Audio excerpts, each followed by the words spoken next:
Hello friends, today I am going to discuss symptoms of vitamin D deficiency. According to National Institute of Health, vitamin D deficiency is often overlooked as a potential cause of fatigue.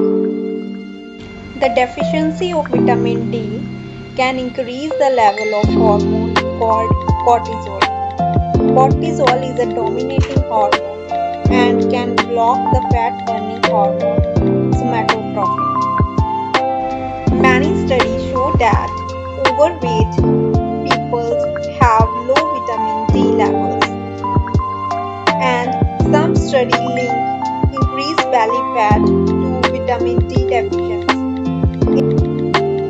Vitamin D deficiency is also known to lead to muscle atrophy, both in animals and humans. Vitamin D can modulate the innate and adaptive immune response. Deficiency in vitamin D is associated with increased autoimmunity. Cortisol can initiate gluconeogenisis by transforming protein into glucose and hence can further increase blood sugar level. So, don't worry, there is a solution. To know, DM me and get your personalized diet plan.